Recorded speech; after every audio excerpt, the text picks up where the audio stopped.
Do you all like kind of request government funding or something? No, haven't taken a grant. Haven't taken any grant. So myself and my co-founder are PRs, and we weren't when we started. And we went out and we raised money privately first. And I think we wanted to get to the level of proving ourselves first. And we do speak to a lot of government agencies. We do ESG, for instance, but we really were conscious. This is our personal decision. A lot of people do it another way, and there's nothing wrong with it. But we wanted to prove that we had a product first before we went out and took grant money. We're also very conscious that a lot of people take money and then just spunk it up the wall and disappear. That's not us. It's not what we wanted to be engaged in. And we wanted to earn the trust of the government because we want to be around for decades, man. That's the goal. My business partner and his wife live in Singapore. My wife's Singaporean, and this is home, very much home. And so we would love to have a long-standing, great relationship and not be one of those guys that, presumably doesn't care if the grant money works or doesn't work. So we didn't take any grant money, although Singapore, again, is phenomenally supportive of its grant money. It was just a conscious decision we made at the beginning that we would prefer to prove ourselves. Had it not worked out, we wouldn't have had the guilt, and we could have maybe tried something else and then approached them. We wouldn't want to have been like, oh, these are those guys that took money. And it was just a conscious decision. Do you have like a point where because this 3 years full of ups and downs, right? But let's just say it didn't work out, right?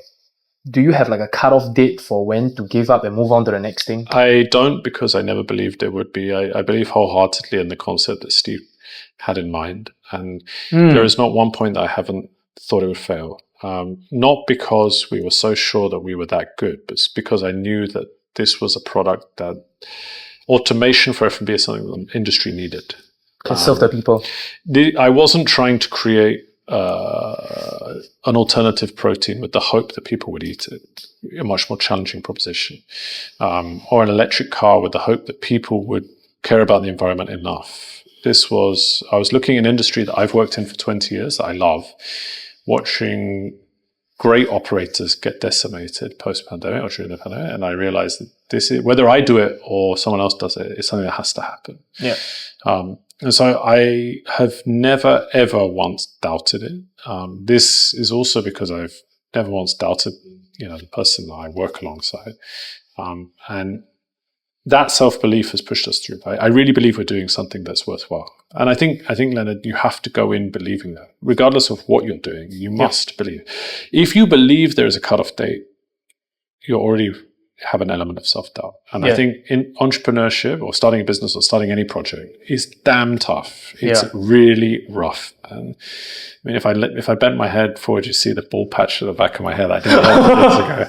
But dude, don't worry, man. My bald patch is at the side. Every podcast, people can see my bald patch. and I think it's damn tough. We have not made a success yet. Let me stress that, right? We've launched a machine. We now need to mass produce. To go. And you got an MVP. I really don't believe there is ever a level where you can consider yourself a success, because I feel that you're missing the point. I feel that there will be challenges right, left, and center. But I never, ever once, and to steal someone that I highly admire, and I went to see him speak in Kuala Lumpur, Arnold Schwarzenegger says, there is no plan B. There's no what? Plan B. There is no plan B. And I have always believed that.